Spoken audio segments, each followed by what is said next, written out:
Hello friends, welcome to the Merc Tribe channel.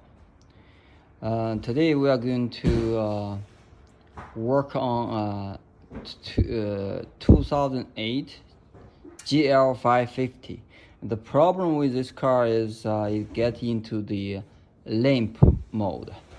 From second gear to third gear, it can't get out, can't make this transition.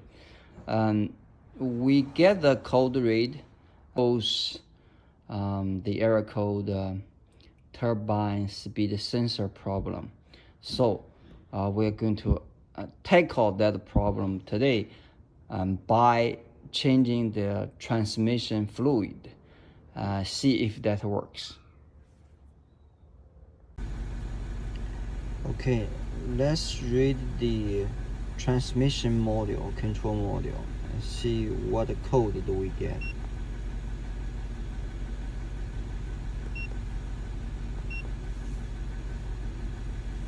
And basically we get the component Y318 M1, the turbine speed sensor, defective. And second error is same thing. This is the turbine speed sensor issue, which is common for the 722.9 8-speed Mercedes transmission. We have three options. We have a couple options. We are going to go with the easiest one, which is we're going to change the transmission oil. And by the condition of the car, we can tell it hasn't changed the oil for a long time. So we hope by changing the oil, it will clean the sensor, so that the car can get out of the limp mode. Now, if this doesn't work, you have options. Either you buy a new valve body plus control module, or you send out the control module out, let some specialist change the turbine speed sensor. Now, why don't we buy a new conductor plate and put it on? And the reason is 722.9 conductor plate the new conductor plate need to be reprogrammed to match the valve body, and that only can be done through dealer or some specialist that can do reprogramming, which we do not have that capability. So today we are going to change the transmission fluid. I'm going to show you the procedure, and hopefully by the new fluid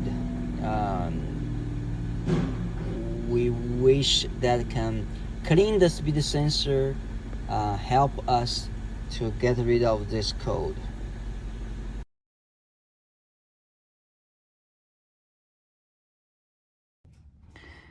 Okay, what's the game plan?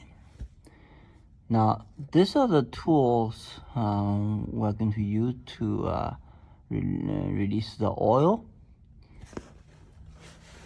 The 6mm hex bit to release the plug, oil drain plug, and the E10, the E10 bit. Okay, the E10 bit going to loosen those 6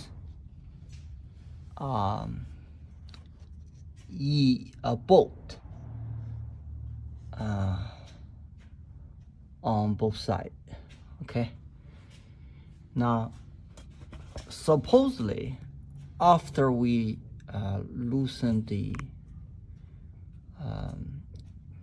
oil drain plug, there is a overflow tube or valve inside the oil pan.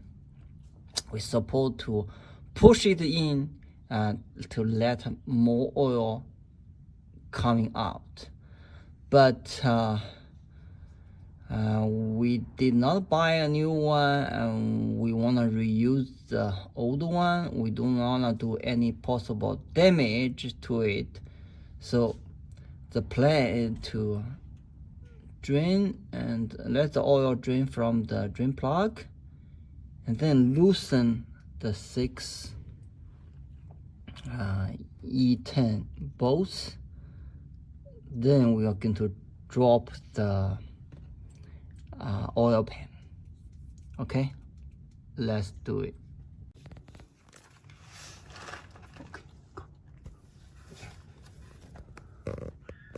Okay, use the 6mm. All right, okay.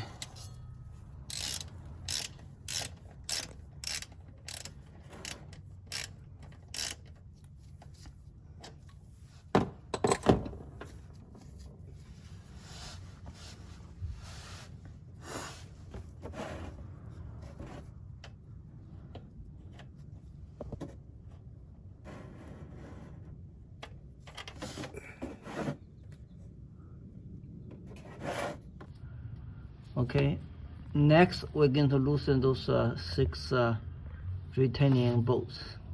Okay, go ahead.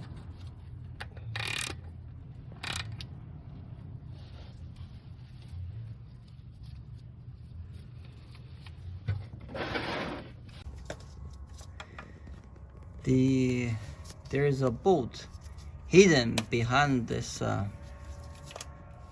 this bracket that holding the wire, so need to take this bracket off to access that bolt. So we found it's difficult to remove that bracket. What we did is take a shortcut, do a little bit of damage, and bend over this bracket a little bit, the fastening fixing area a little bit, leave enough space for that bolt.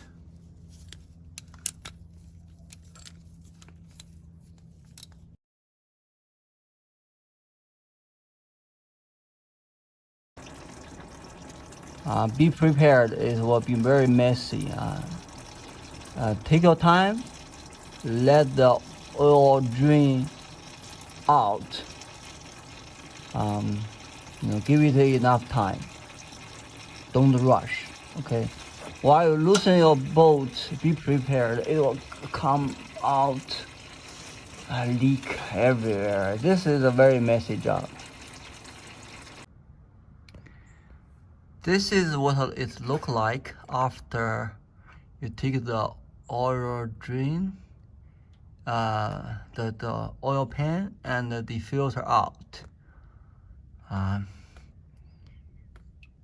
We are not going to tackle the valve body and conductor plate today, and we're going to see if oil change, a fresh oil change will solve the problem. The oil still draining, it's very messy, so be prepared.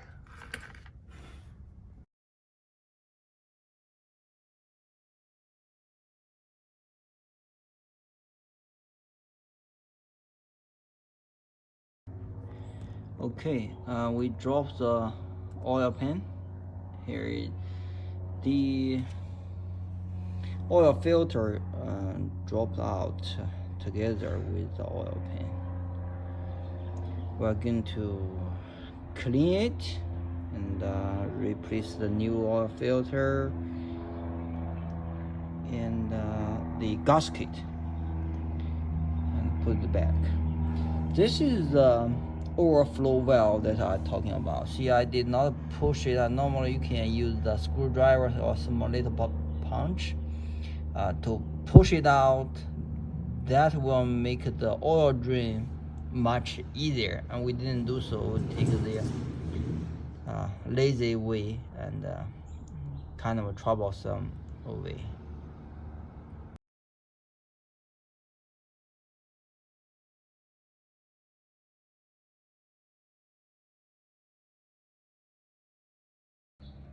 Okay, the new filter is the same size wise as the old one. Okay, first put the oil filter on. Be aware of that it's kind of loose, okay? Although there is a kind of a clip on the filter, but it doesn't really hold well. So just make sure and the O-ring and the tube slide in correctly, and that oil drain oil pan actually will push on the filter to hold the filter in place.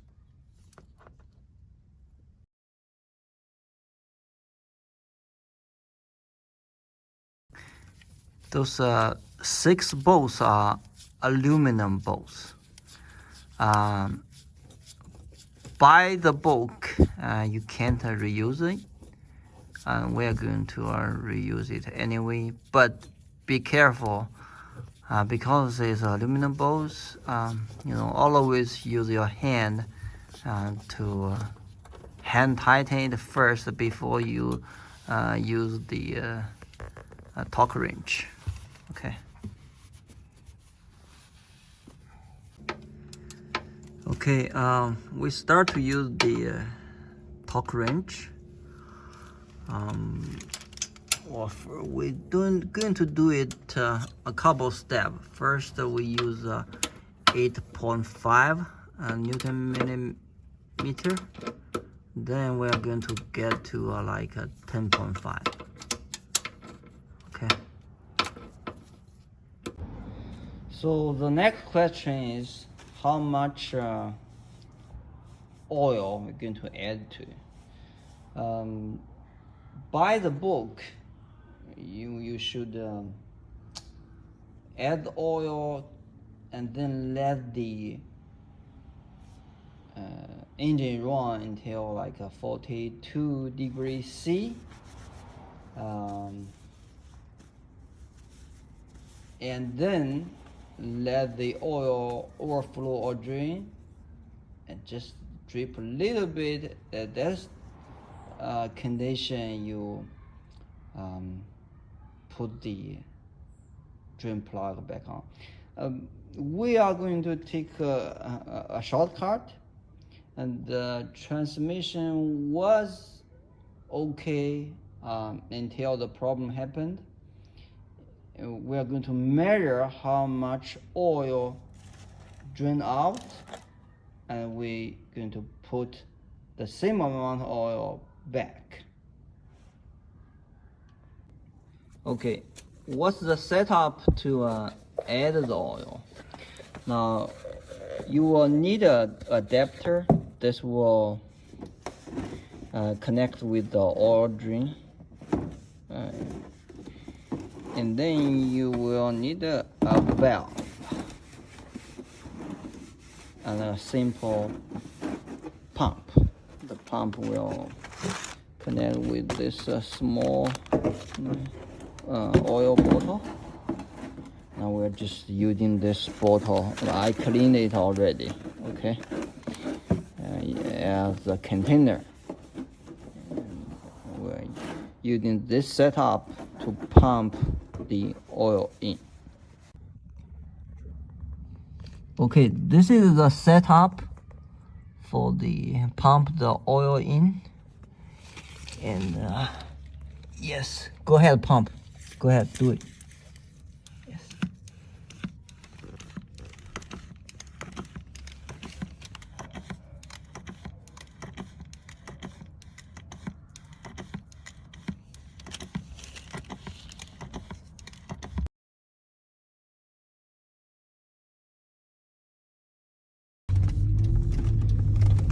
Okay, we put in the fresh oil.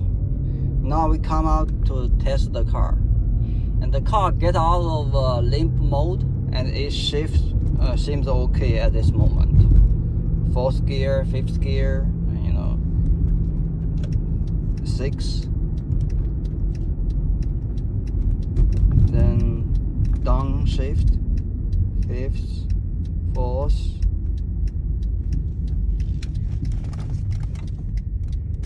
Now you notice that sometimes between the gears, the calculated gear showed implausible. Okay, yeah, calculation 6 now is okay.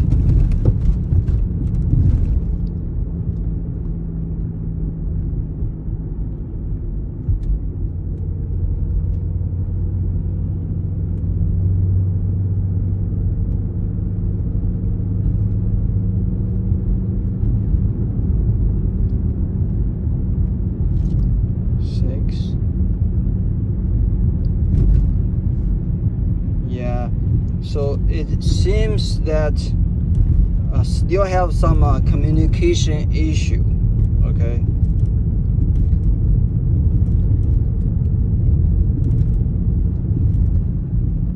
But the car is running out of the limp mode.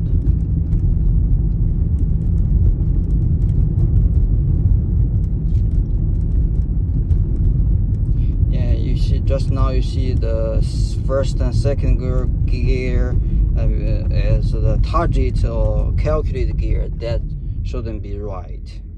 Okay. Yeah, so calculated gear inactive. So there is some kind of communication issue. Although the car runs smooth, I still won't trust it to the optimal operation condition. So further studies still need to be done. That probably will be the new conductor plate, or the replace the speed sensor, turbine speed sensor. If we look, now we parked the car. If we look at the speed reading, this is the data stream of speed reading. Now turbine speed, now we can read a speed, and this is relatively stable. Now it used to be there is a fault signal, can't read the turbine speed. Now we can read it. Now that's a good sign.